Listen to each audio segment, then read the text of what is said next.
Esperando que se encuentren bien. Vamos a seguirle con el ejercicio que propusimos el día de ayer. Lo voy a empezar a anotar en una diapositiva en lo que se acaban de conectar compañeros que faltan.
Buenos días a los que se acaban de integrar. No sé si se escucha bien. Que me puedan confirmar si se escucha bien. Sí, se escucha bien. Muy bien. Pues este es el ejercicio que se quedó para realizarlo hoy. Es un ejercicio un poquito más tardado. Si se fijan, pues es un circuito serie paralelo. La técnica es la misma, hay que ver qué se puede simplificar y antes de eso hay que pasarlo al dominio de la frecuencia, ¿verdad? Disculparán ahí los rayones, pues está difícil de manejar el apuntador, pero creo que sí se entiende, ¿no? Pues si hubiera alguna duda me interrumpen, ¿no? Entonces, como ya mencioné, lo primero que hay que hacer es pasarlo al dominio de la frecuencia, o sea, convertirlo en fasores. Ya no voy a estar haciendo tantos cambios al MATLAB. Más bien, ustedes lo comprueban y yo lo voy a estar haciendo aquí con la calculadora y anotando los resultados aquí en la diapositiva. Entonces, la fuente es muy directo. La fuente de tensión como fasor Pues es la magnitud. La frecuencia 4 es implícito, el dato no lo ocupo por el momento y el ángulo es de 60. Este sería mi fastor de mi fuente de voltaje. Una impedancia que tengo que simplificar sería la rama, donde tengo la resistencia de 20 con el capacitor de 10 milifaradios. Entonces eso, y como están en serie, se sumarían las impedancias parciales. Entonces eso le voy a llamar yo Z1. Entonces Z1 sería la suma de la impedancia de 20, de la resistencia de 20 ohms, que pues es 20 parte real. Ya no me voy a poner la parte real aquí directamente. Menos J, la impedancia de lo que es el capacitor. La impedancia del capacitor es este ángulo de menos 90, ¿verdad? Cambiándolo a rectangular, pues me queda menos J y ya me brinqué ese paso. Ya nomás tengo que calcular la reactancia capacitiva, que sería 1 entre W. W es 4, multiplicado por lo que vale el capacitor, que serían 10 milifaradios. Entonces, voy a hacer los cálculos con la calculadora, valga la redundancia, para no estar cambiando al MATLAB, ¿no?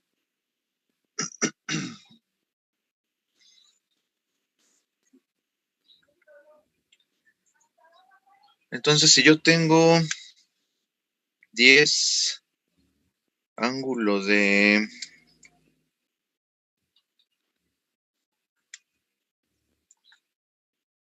60,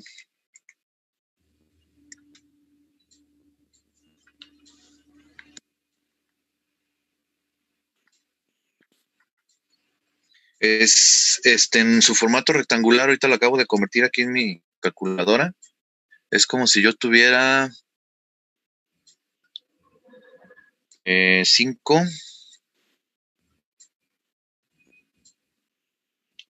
más 8.66 y o J, ¿verdad? Esto es lo que me dio la calculadora. Y en el otro caso es 20 menos 1. Hay que hacer esa operación. 1 entre 4 por 10 a la menos 3. Y sacarle el inverso. 25.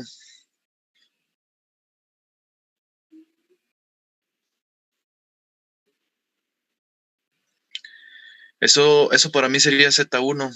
Z1 es esta parte, ¿verdad?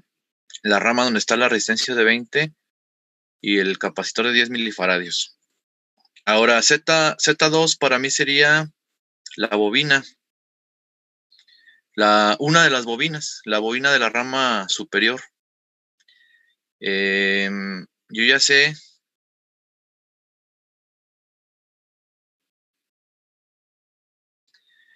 que esta impedancia depende de la reactancia inductiva, sería directamente la W, o sea, 4, por lo que vale la bobina. Sería ángulo de 90, o en rectangular, pues sería directamente J, ¿no? Valor de J.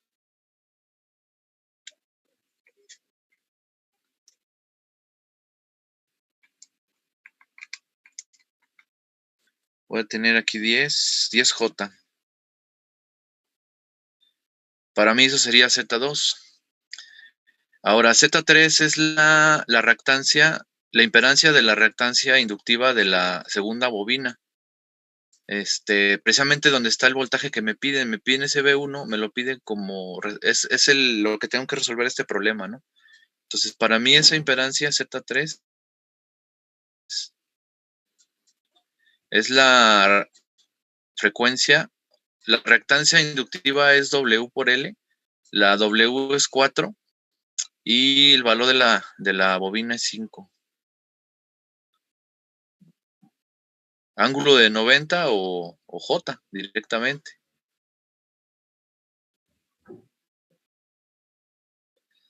Y Z4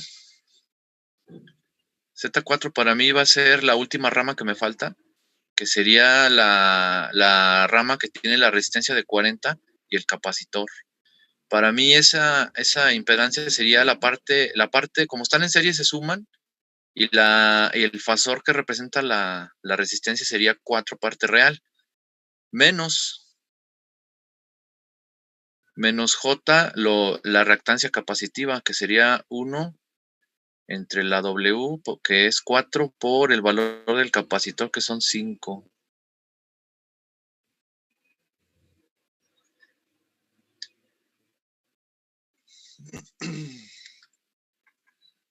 Haciendo la operación.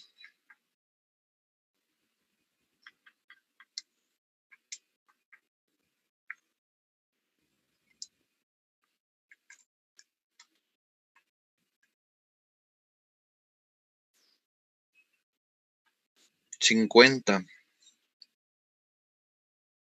Entonces, aquí esto me queda 40 menos 50 J. Ya tengo representado mi circuito en el mundo de la frecuencia, en el respuesta en frecuencia, con puras impedancias y una fuente de tensión. Ahora sí empiezo a aplicar la estrategia o el procedimiento para resolver este tipo de circuito serie paralelo. Yo veo que están en paralelo. La bobina de 5 henrios con la rama que tiene la resistencia de 40 y el capacitor de 5 milifarads. Ese es un paralelo que tengo que obtener. Y el otro paralelo que es evidente es el de la bobina con la rama donde está la resistencia de 20 y el capacitor de 10 milifaradios. Y cuando resuelva eso, me va a quedar un circuito simplificado con 2 impedancias nada más en serie, el cual se puede abordar muy rápidamente. Entonces, lo que vamos a hacer es sacar un circuito equivalente más sencillo, como dicen los métodos de análisis en CD, en circuito serie y paralelo, donde me va a quedar aquí nada más una impedancia X en serie con una... El nombre que es libre, ¿verdad? Como ya estuve usando números, ahora estoy usando letras para no confundirme, ¿no? Entonces, tengo que calcular ZX. ZX para mí, si se fijan, es el paralelo de Z1, que es la impedancia que tiene la resistencia y el capacitor. La resistencia de 20 y el capacitor de 10 milifaradios por la impedancia de la bobina 2.5, que es 10J, ¿no? O sea, Z2.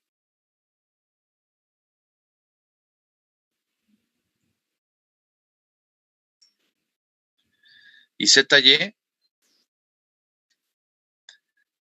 es el paralelo de Z3 con Z4, ¿verdad?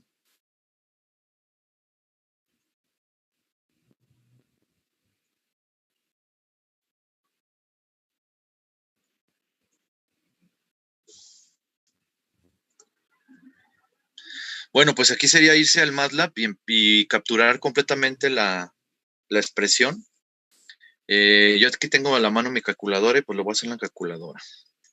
Entonces, Z1 es 20 menos 25 y traten de hacerlo ustedes para comprobar resultados por si yo ingreso un dato mal o algo así, ¿no? Entonces Z1 es 20 menos 25J. Eso va a multiplicar a Z2. Z2 viene siendo nada más 10J.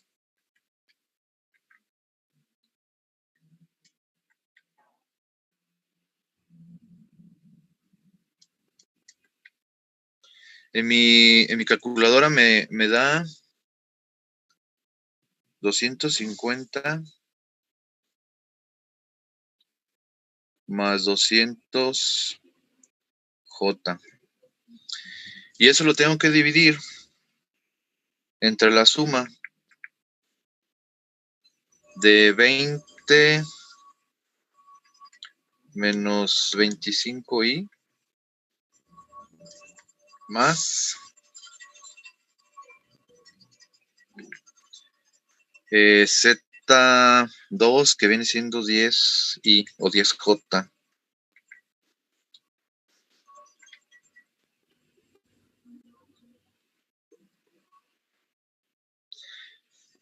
Por ejemplo, el resultado del denominador Z1 más Z2 es muy directo, porque es 20 menos 25J más 10J, pues 20 menos 15J, ¿verdad?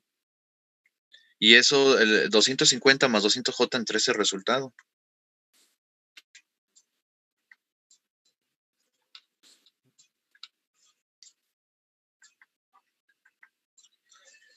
Me queda 3.2.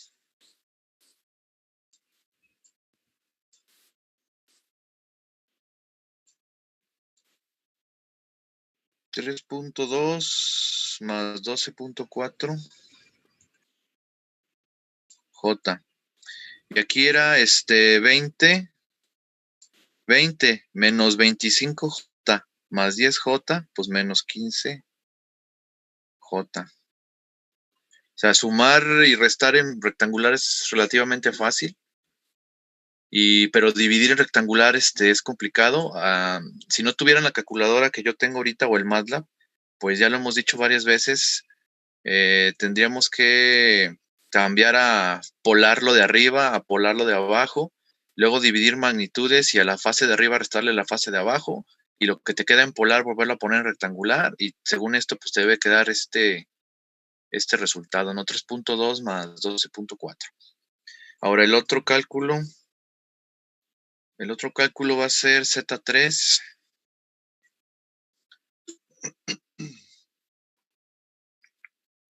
Z3 es 20J o 20i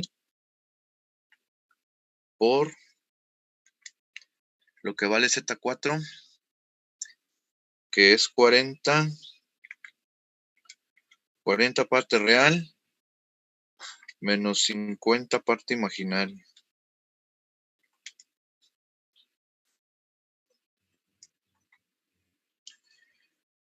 Eso me da 1000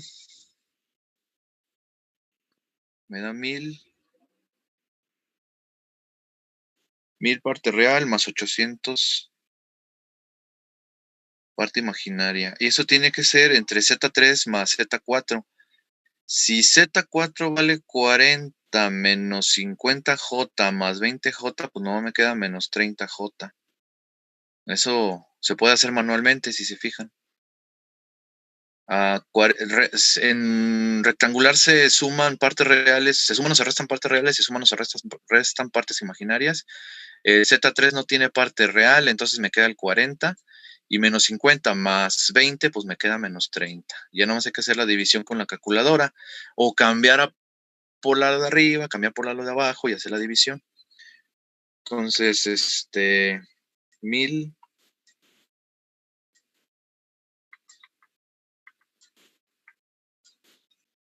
más 800J entre 40 menos 30 parte imaginaria.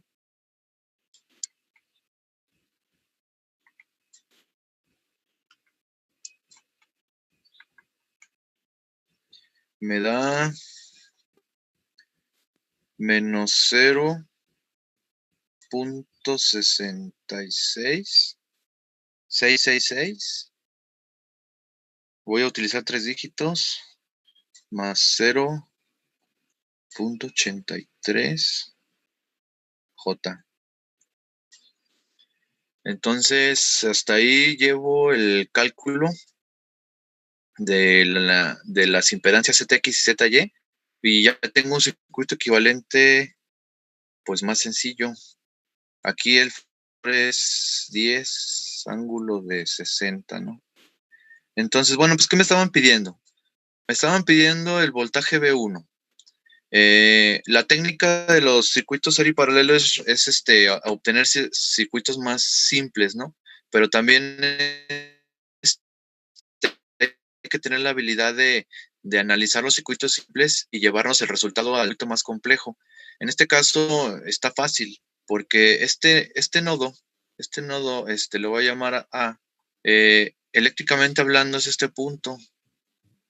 Entonces, si yo calculo el voltaje A en términos de los datos que ya tengo, pues voy a obtener el voltaje que me estaban pidiendo, porque el voltaje en el punto A, si bien es el voltaje de la impedancia ZY, también es el voltaje de la bobina de 5 henrios y también es el voltaje de la rama donde está la resistencia de 40, la de 5 milifaradios, el capacitor, porque están en paralelo. Entonces ya con un solo cálculo acabaríamos, ¿no? Entonces sería BA es el voltaje total.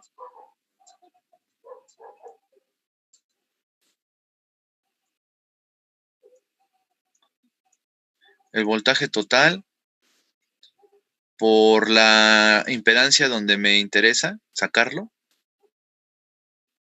entre la suma de las impedancias que forman el divisor de tensión.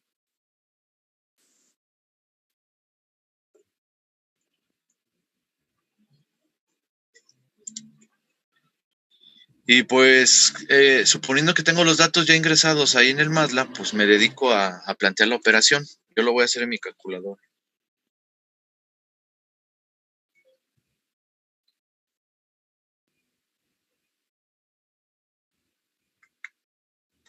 Incluso puedo meter el dato en mi calculadora, lo puedo meter con polar. O sea, lo puedo meter como 10 ángulo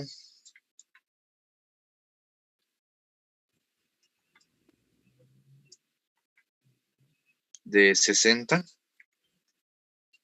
que multiplica a ZY. ZY es menos 0.66 más 0.83 imaginario.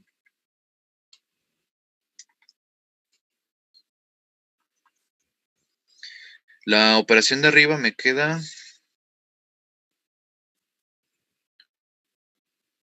menos 10.518 menos 1.6177 J. Y esto hay que dividirlo entre esta suma. Entonces, entre ZX, que es 3.2 más 12.4 imaginario,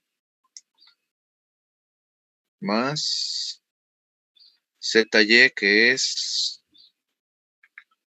menos 0.666 parte real, más 0.83 imaginario.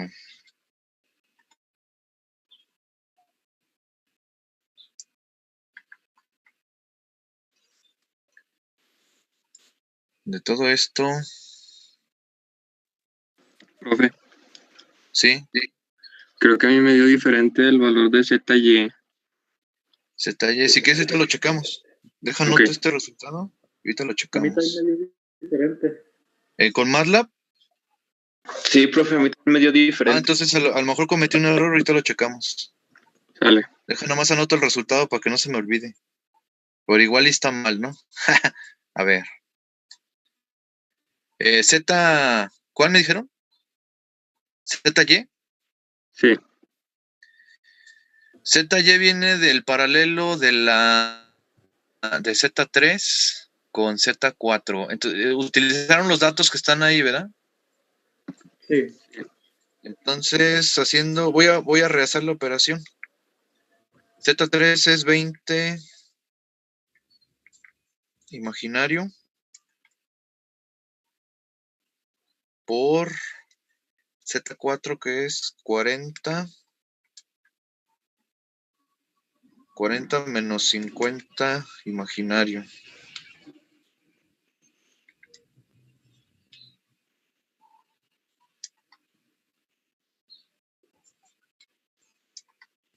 A mí sí, me sigue dando lo de arriba, me sigue dando 1000 más 800 J, ¿verdad?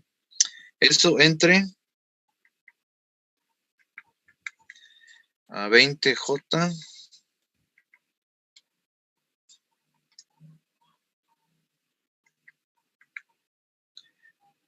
más 40 menos 50 J.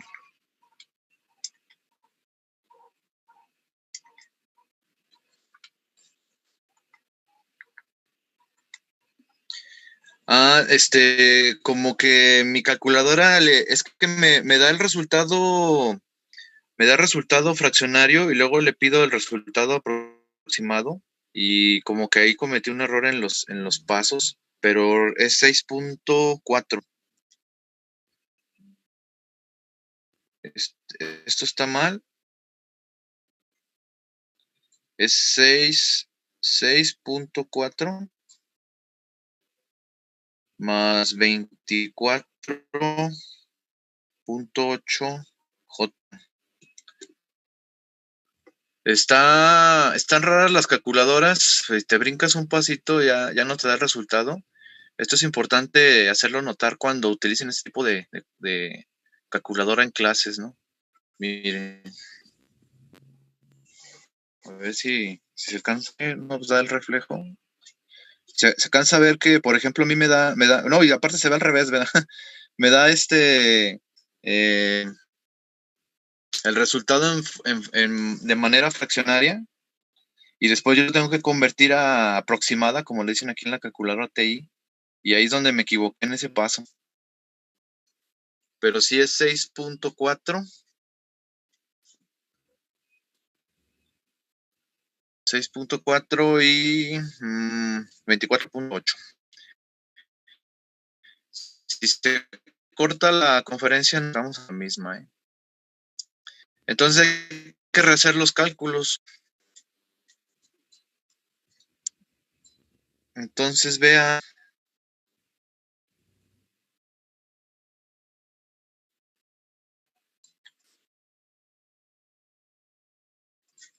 Como esto está mal, esto no va a dar. Y esto tampoco. Ya se corrigió el error, o sea, ya es lo que les digo. Por cierto. Sí, profe, en mi caso sí. Sí, a mí Sí, también me da profe. lo mismo. Ah, bueno. Entonces hay que volver a multiplicar 10 ángulo.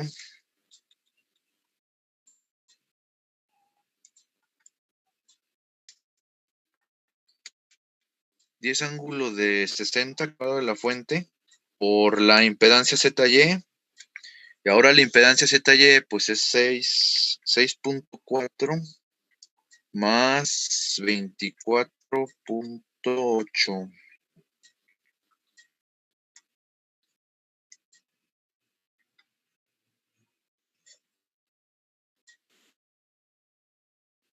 Me queda menos 182.774 más 179.426.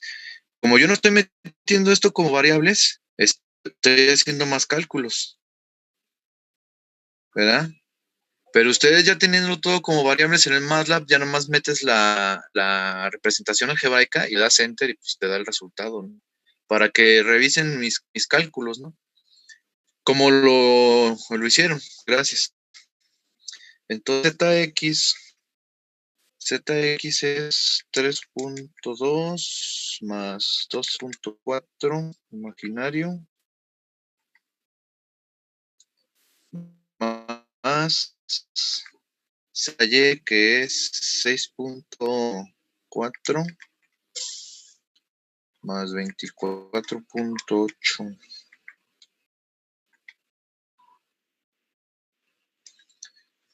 A ver, déjenles muestro algo. Miren cómo a mí sí me acepta a poner el número como con fase. Entonces, la multiplicación del voltaje por la impedancia ZY, el voltaje lo introduje con 10 ángulo de 60. Ni siquiera tuve que convertirlo. O sea, esta calculadora sí me lo acepta así. Que pues no es que les quiera vender el comercial de que se compren una de estas, ¿verdad? Pero si estuviera uno en el salón de clases, no tienes acceso a la lab, pues la calculadora sirve bastante, ¿no? Más que pues no son nada baratas. Bueno, entonces 3.2 más 12.4 más 6.4 más 24.8. Aquí va a ser 9.6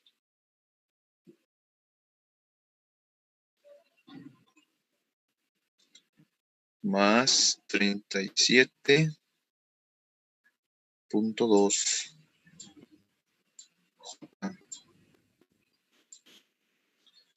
Y finalmente, pues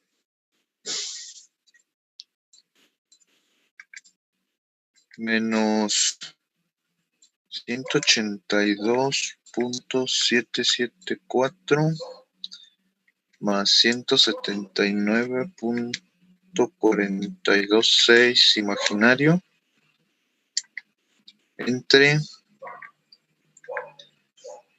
9.6 real más 37.2 imaginario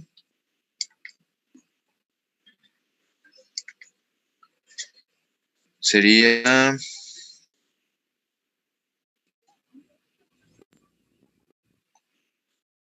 3.333 parte real más 5.7735 imaginario. Y pues porque me está pidiendo voltaje en términos del tiempo, tengo que cambiarlo a fasor otra vez, lo tengo rectangular, lo tengo que poner en polar.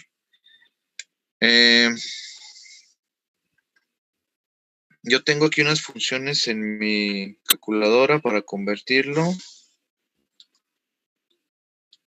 Hay que convertirlo a polar.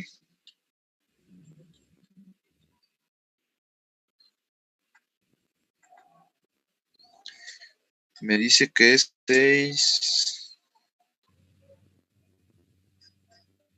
6.66, ángulo de 59.99. Lo voy a dejar así a propósito, pero pues yo lo podría dejar como 60. Seguramente tengo errores de redondeo y si lo hubiera hecho con más dígitos, pues me hubiera dado 6.67 redondeado y 60, ¿no? ¿Les dio eso a ustedes? Sí. Sí. Bueno, pues una interpretación más a los resultados, porque no nomás es sacar números, ¿no? Decíamos ayer cómo se sacan las gráficas, ¿no? Bueno, pues yo tengo una señal cosenoidal. Yo tengo una señal cosenoidal por acá.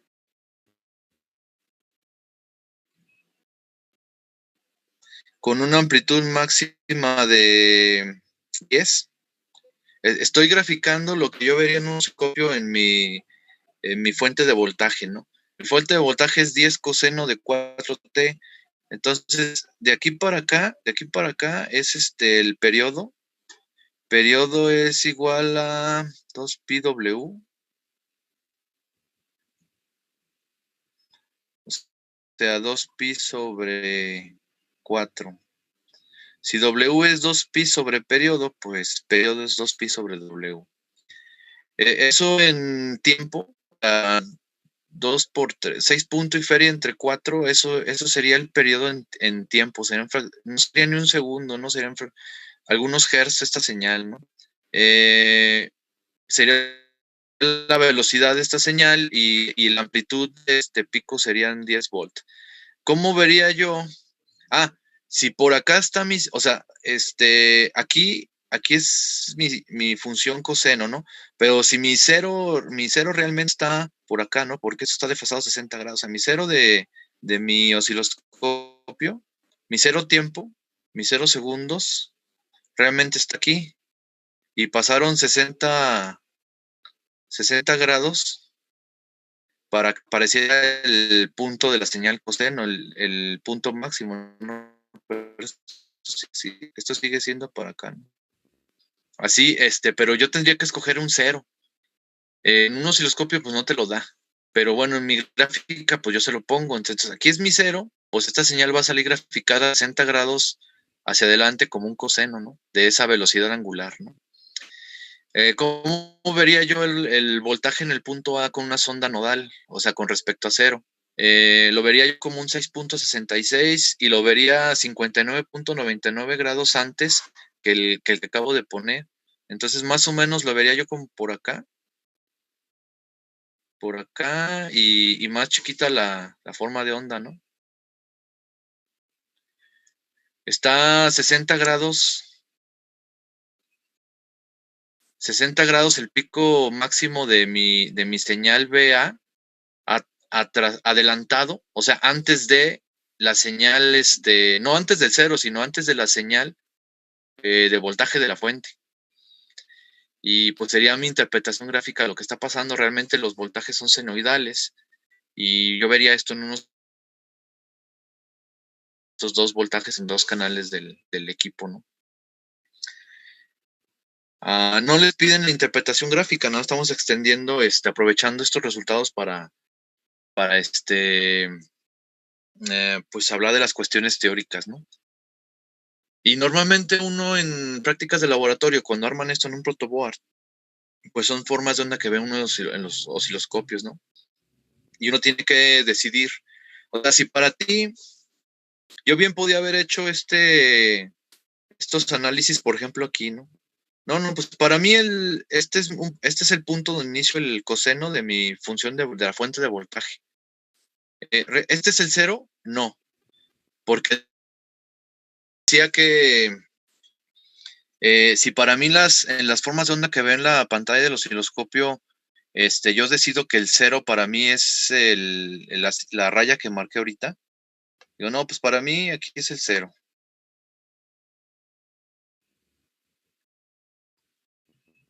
Para mí aquí es el 0 de mi gráfica de mi osciloscopio. Ya habíamos platicado que realmente estamos viendo una porción de lo que realmente pasa por segundo. Entonces el 0 pues lo tiene que poner el analista, ¿no?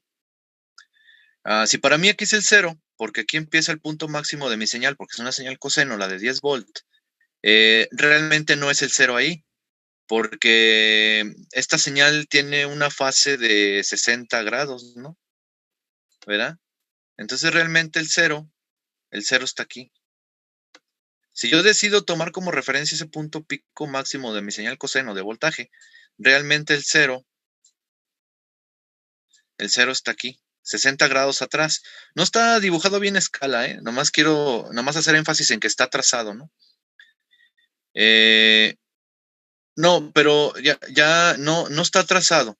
Está a 60 grados adelantado. Entonces, no, mentira, ¿no? Realmente el 0 está de este lado.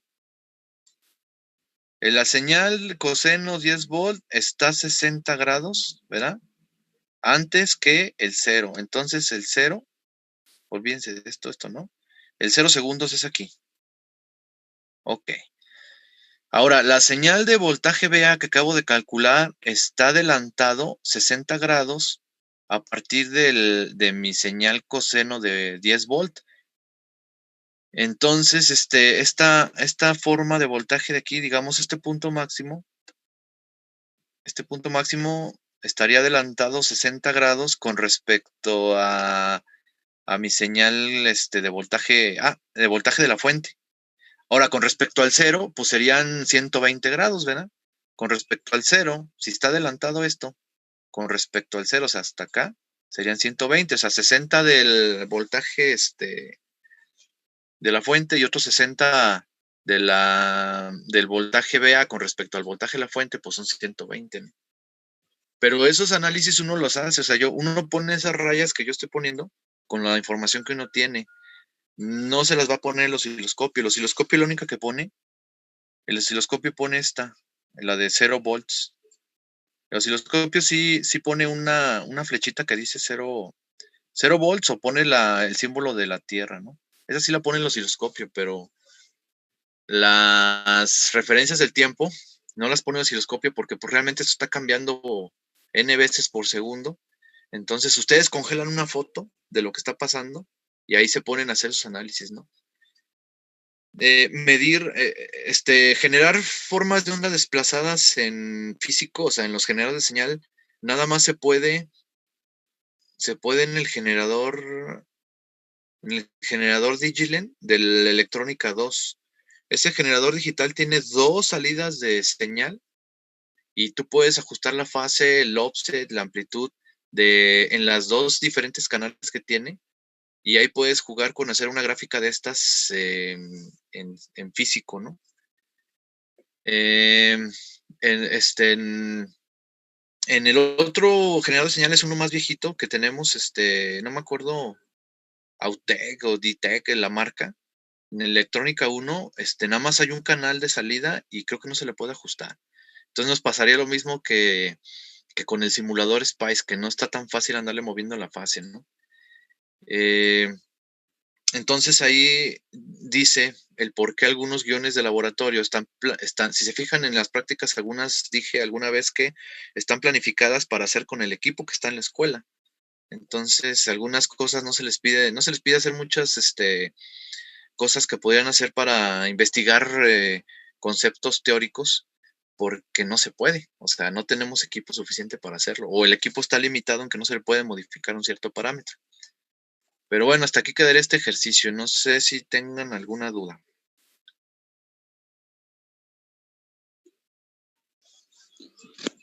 Profe, yo nada más tengo duda de cómo el voltaje de 10 en ángulo de 60 lo transformó de manera rectangular. ¿Cómo transformé el voltaje 10 ángulo 60 rectangular? Sí. Lo hice con mi calculadora, pero lo veníamos haciendo en MATLAB con el comando. El comando es va rectangular, es rec car 2 rec, algo así, en MATLAB. Bueno, reservas de. Déjala, abro el MATLAB, aunque se va a tardar poquito. Abro el MATLAB. Para decirte bien el dato, porque también no me los aprendo de memoria. También nomás estoy manejando una calculadora y un programa y me hago bolas, ¿no? Mande. Sí, lo mandaron aquí en el chat. Ah, Mando. muy bien. Ok, gracias. Déjalo veo. Es car 2 pol. O sea, cuando va de cartesiano a polar, es car 2 pol. Y cuando va de sentido contrario, es pol 2 cart. Pero también cuando lo tienes en rectangular en MATLAB, puedes utilizar el comando ABS, o sea, absoluto, o el comando ángulo en inglés, angle, y también ya teniendo en rectangular te da la magnitud y te da la fase. Nada más que en MATLAB te los da en radianes. Y hay que hacer la conversión todavía, ¿no? En la calculadora yo lo meto directo, o sea, le pongo el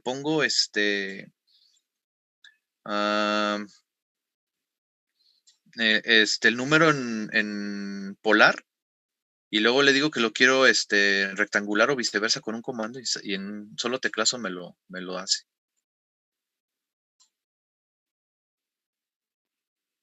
Ok, gracias. Muy bien, no sé si tengan alguna otra duda.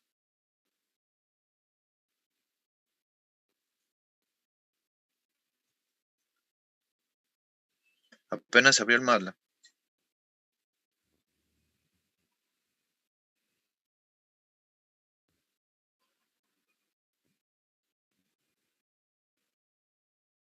ahí deberían estar viendo el MATLAB, ¿no?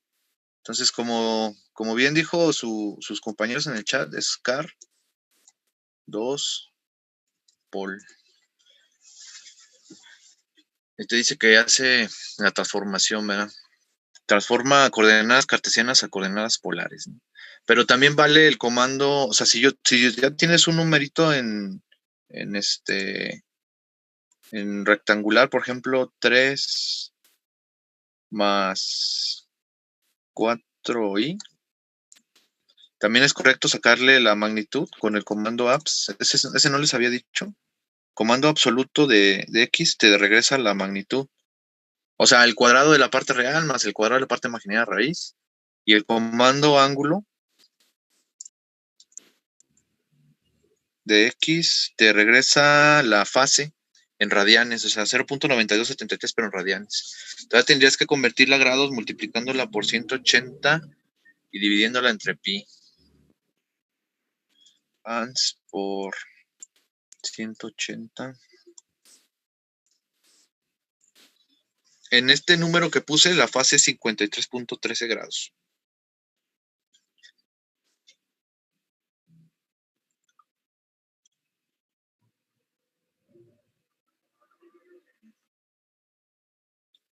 Bueno, si no tiene alguna otra duda, regresemos a los problemarios.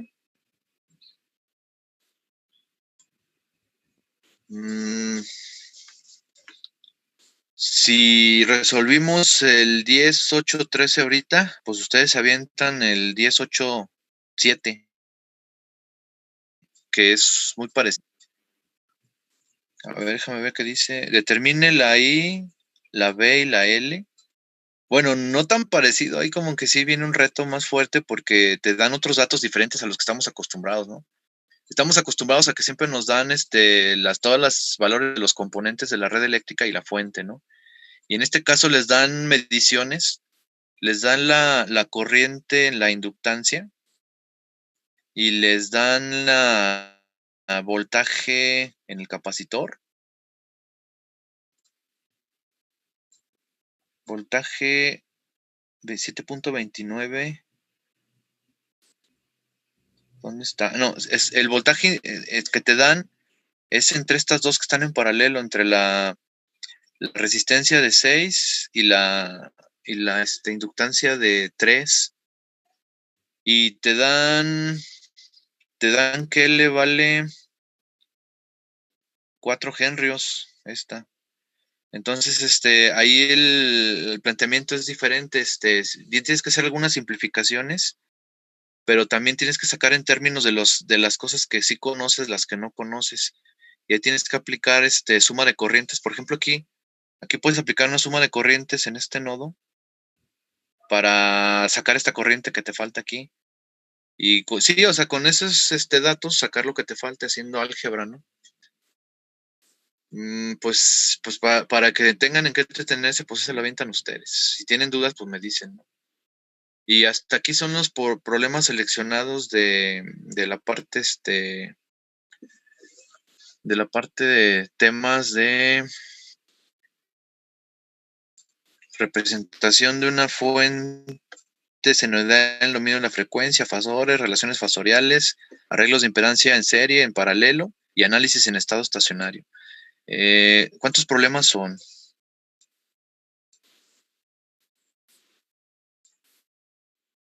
Era de parte de la tarea anterior. El 10.3.1 es parte de la tarea anterior. Entonces el 10.4.5 es 1.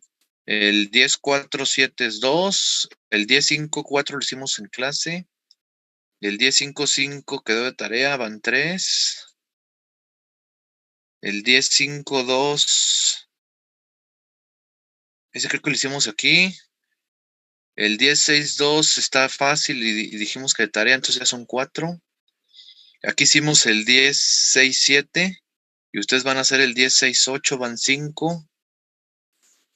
5.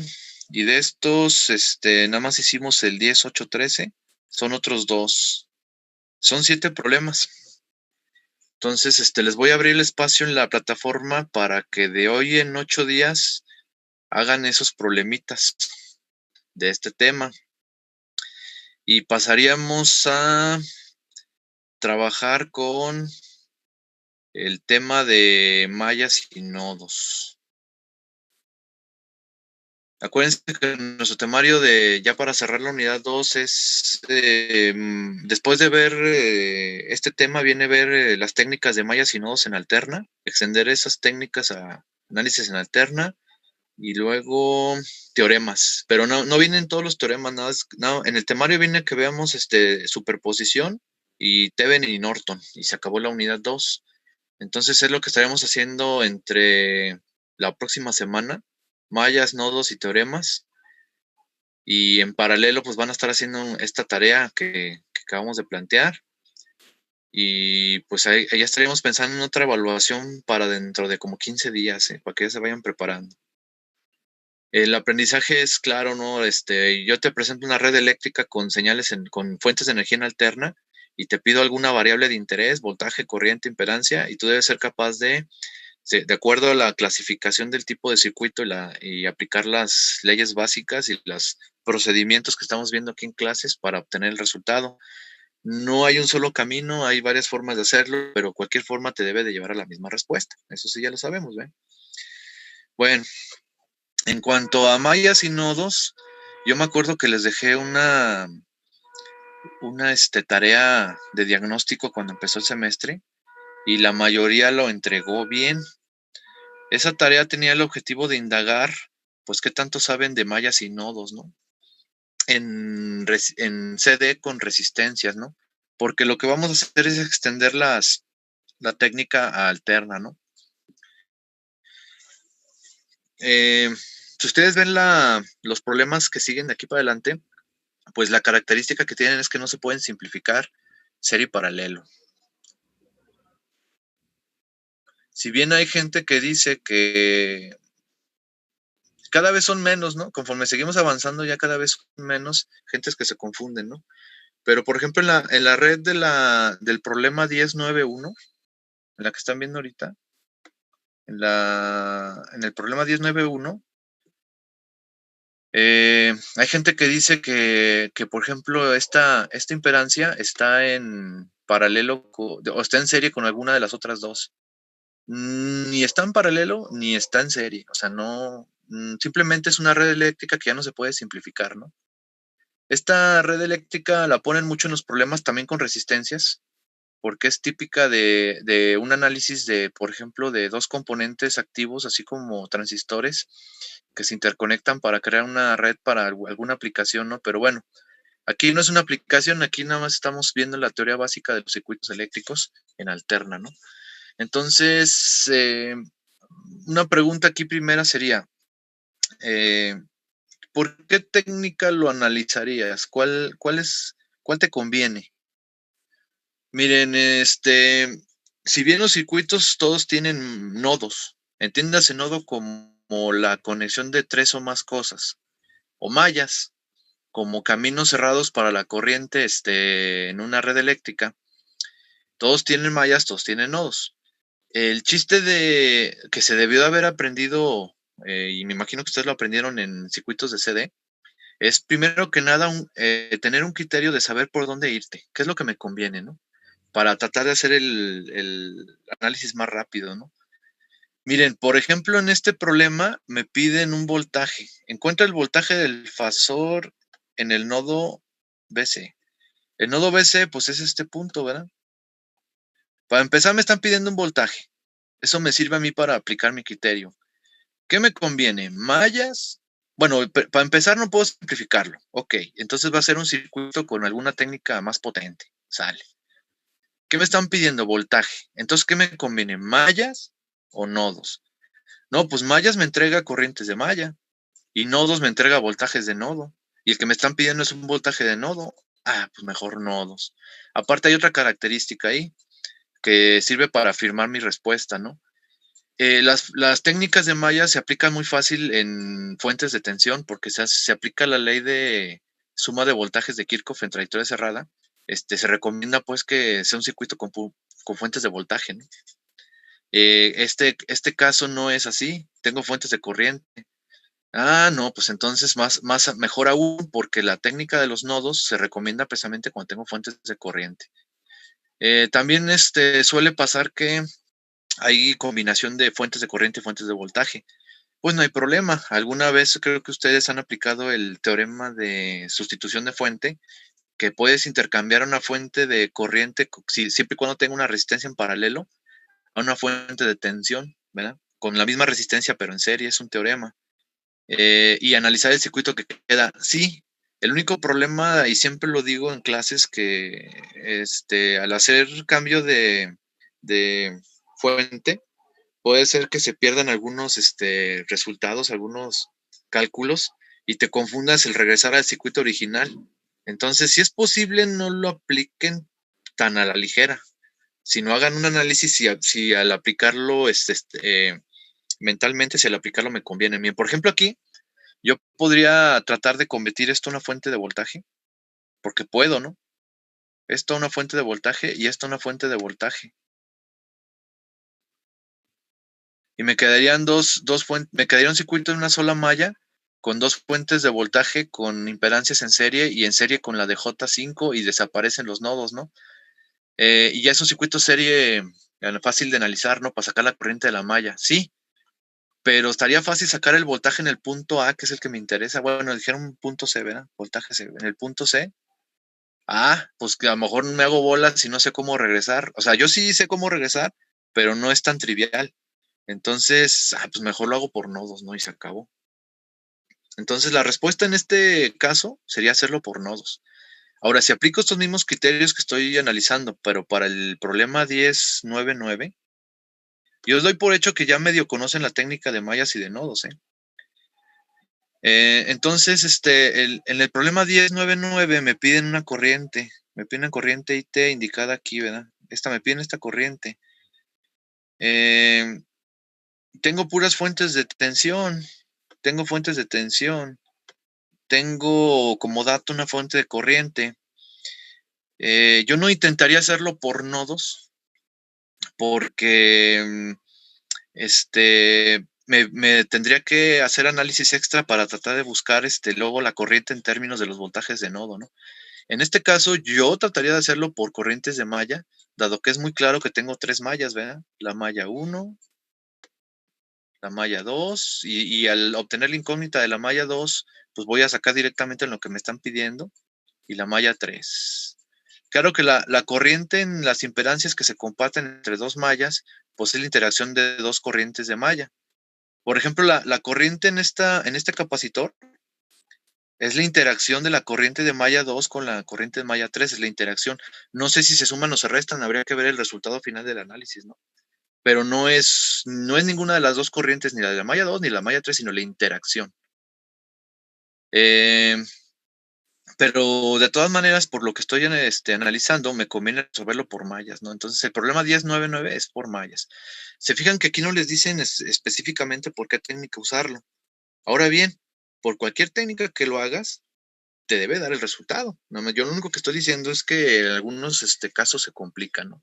Bueno, regresemos al problema 10.9.1. Entonces me conviene que sea por nodos. Entonces el primer paso de la técnica de los nodos es identifica tus nodos, ¿verdad?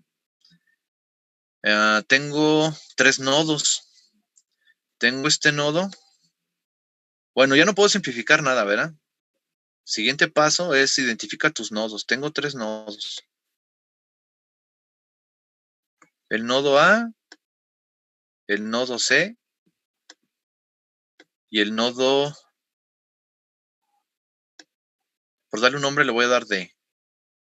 Luego dice la técnica de los nodos. Alguno de los nodos elígelo como 0 volts. Es arbitrario.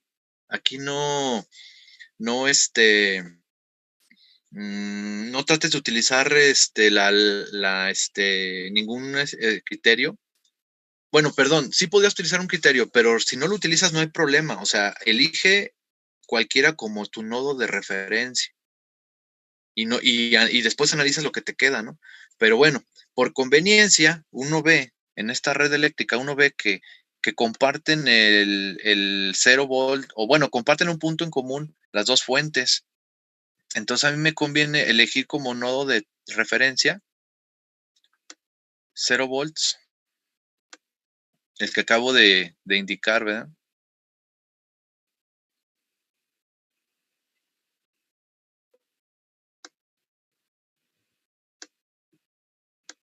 Por conveniencia me conviene que ese sea, pero realmente yo puedo elegir cualquiera de los tres que tengo. Y nada más tengo 3, ¿eh? No hay otros nodos ahí. Hay unas técnicas que ocupan un nodo auxiliar para algunas cosas. A veces en una esquinita de los circuitos eléctricos dibujados así como cuadraditos, lo designan como un nodo, ¿no? Esto es un nodo. Por la definición que yo acabo de dar, que son 3 conexiones o más, esto no es un nodo. Sencillamente es un punto de conexión del alambre de la fuente con el alambre del capacitor y el alambre de la bobina, pero realmente todo es un solo nodo. O sea, realmente todo esto es un solo nodo, o tiene el mismo potencial eléctrico medido con respecto al 0 volts que acabo de poner aquí, ¿no? Si lo quieren ver así, ¿no? Entonces, ya tengo mis nodos. Luego, ¿qué dice el método? Por cierto, hay variantes del método de los nodos y depende también del libro que estén analizando, ¿no? Yo no sé cuál se aprendieron de todos, porque hay método de nodos general, hay método de nodos de formato, hay método de nodos parcial y luego hay supernodo. Bueno, aquí no hay supernodo, por cierto, y hay un método que ni siquiera son nodos, ¿no? Ahorita les digo cuál. Bueno, entonces el paso que sigue es, ya tengo mis nodos, dice plantea, bueno, un paso adicional ahora que estamos en alterna es trabajar en el mundo fasorial. Si bien en este problema ya nos dieron los fasores de las fuentes de corriente, ya ni siquiera nos dieron el formato en el dominio del tiempo, la señal senoidal, ¿no? Ya nos dan magnitud y ángulo, ¿no? Falta poner como impedancias las 3 ramas de este circuito. Rama es lo que está entre 2 nodos. Entonces la rama de la resistencia de 10 ohms, pues es precisamente por donde circula la corriente entre el nodo A y la referencia de 0 volts que yo elegí. Para mí esto le voy a llamar Z1 o impedancia 1. Esto ya es adicional. Lo que estaba diciendo antes era el método de los nodos que yo aplico normalmente. Es el nodos general, que traen los libros como el de Dorf o el de Sadiku. El paso adicional es, pues, pon todo como imperancias, ¿no? O sea, pásate al mundo de la frecuencia. Si se fijan en ese paso que acabo de hacer, encerrando eso como imperancias y viéndolo como fasores, pues realmente es como si estuviera viendo un circuito con resistencias, ¿no? Nada más que ya no son resistencias, son imperancias. Y las fuentes de energía, pues son formato complejo, ¿no? Son su fasor. Pero ya viendo eso, todo eso como variables simbólicas, o sea, si para mí esto es I1, para mí esto es I1, y para mí esto es I2, pues ya tengo un circuito muy parecido a lo que yo hacía en directa, ¿no?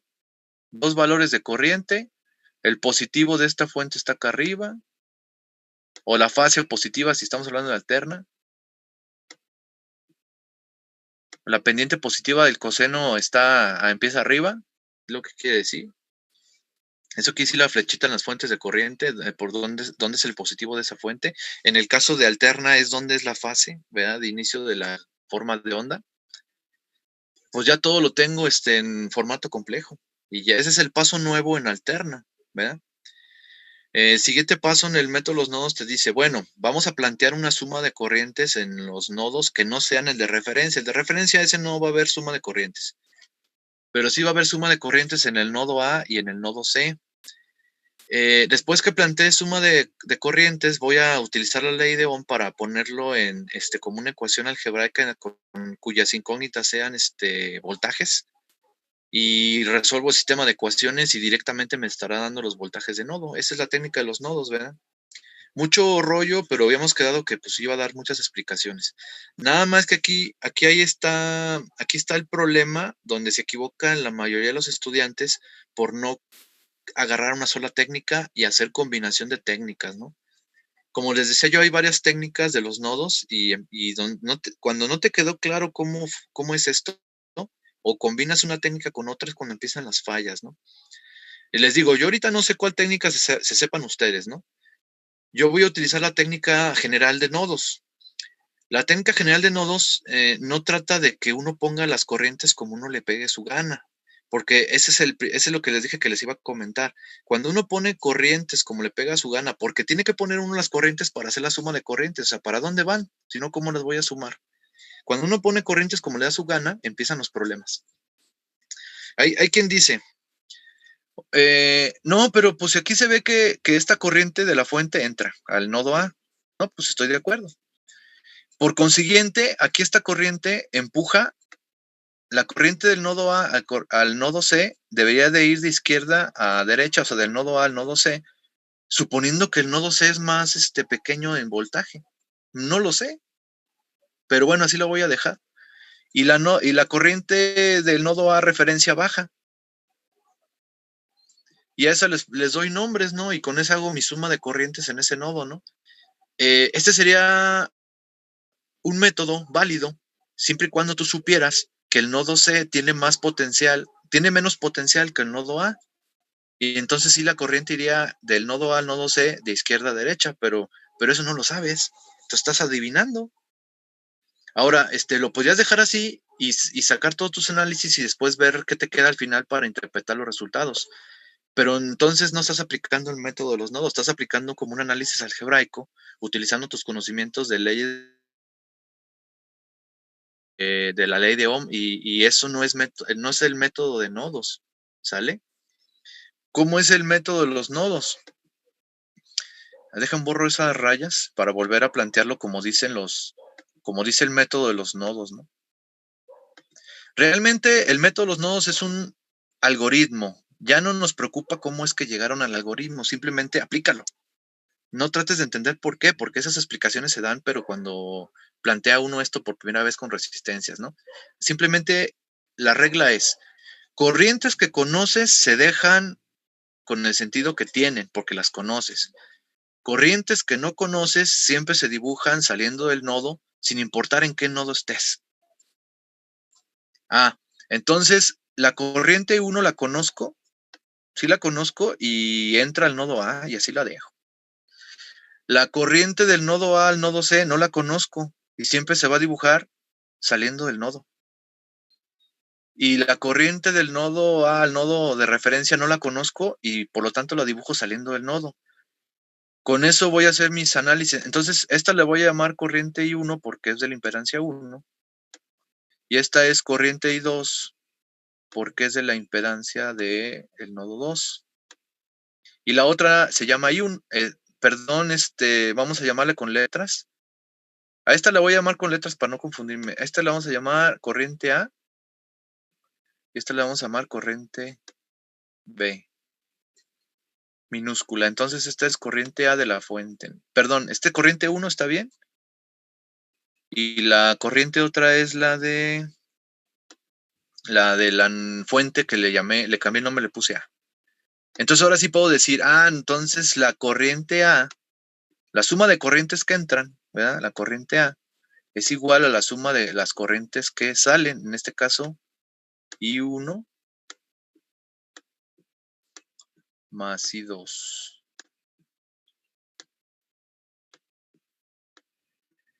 Me voy a pasar, antes de tratar de aplicar aquí la ley de Ohm, voy a pasar al nodo C para seguir explicando, porque ya se va a acabar los minutos de la conferencia, y para denotar precisamente los errores, ¿no?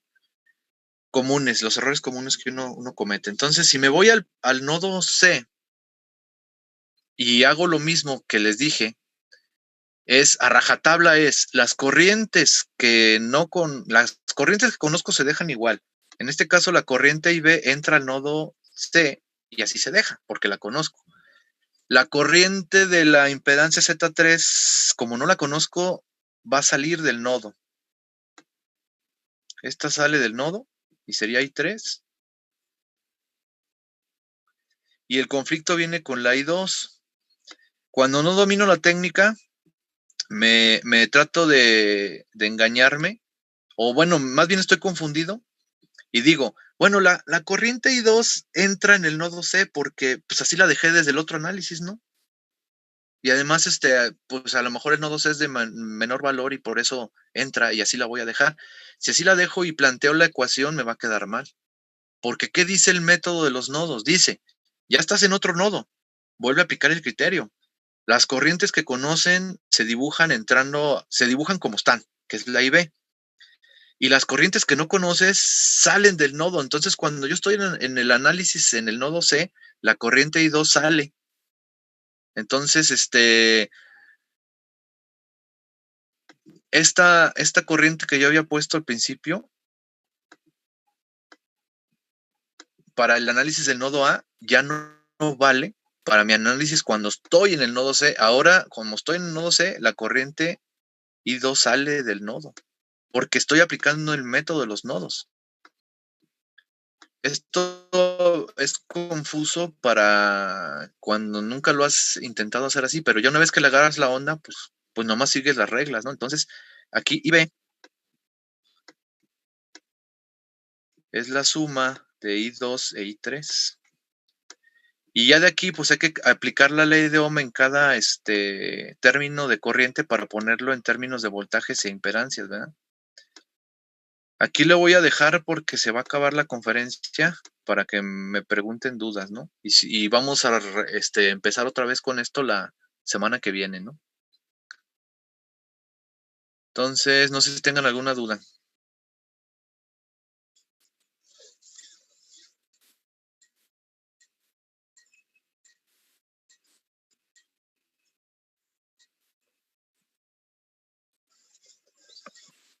Creo que por el momento no, profe. Pues yo sí tengo dudas. ¿Ya lo venían haciendo así? ¿O alguien lo hacía diferente?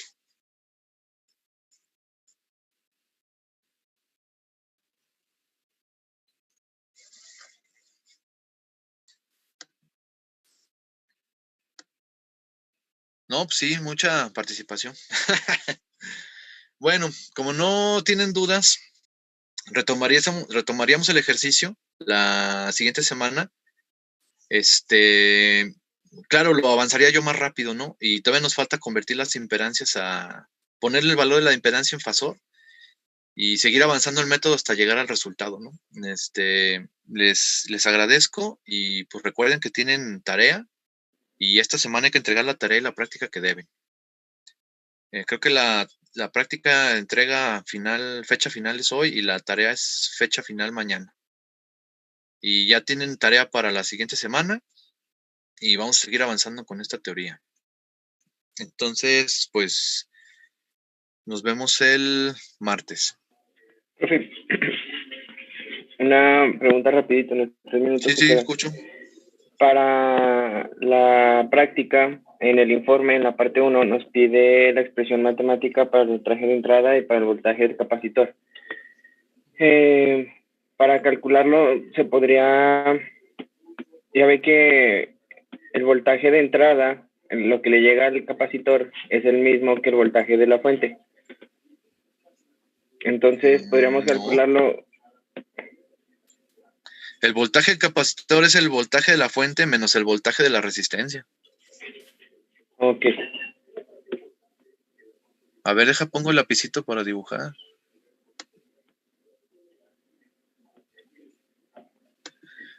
A ver, este es el problema de la práctica laboratorio.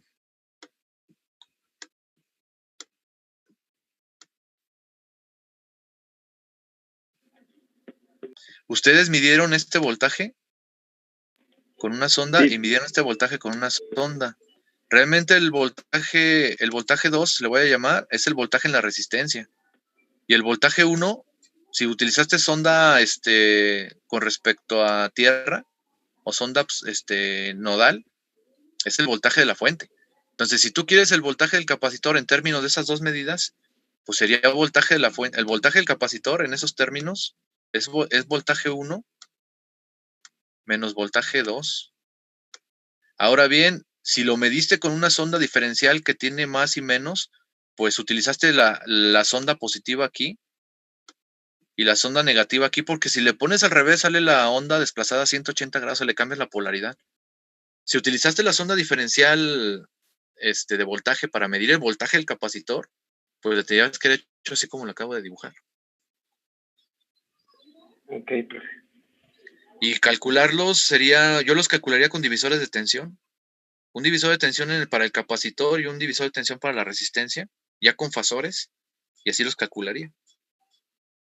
Para obtener B1 y B2, ¿verdad? Ajá.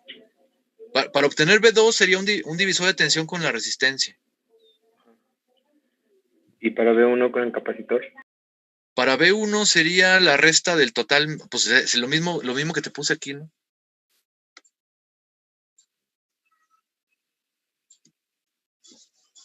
Bueno, una forma de hacerlo sería el total menos la resta de que calculaste, pero también el divisor de tensión sería la fuente total por la impedancia del capacitor entre la suma de las dos impedancias del capacitor y la resistencia, ¿sí? Sí, profe. Gracias. Que si se parecen exactamente las formas de onda que obtendrías matemáticamente a la forma de onda del experimento, puede ser que no, ¿eh? No exactamente, pero sí debe haber mucha coincidencia. Bueno, ya está por terminarse la conferencia. ¿Alguna otra duda? Así rapidita. Gracias, profe. Ok, pues nos vemos el martes. Cuídense.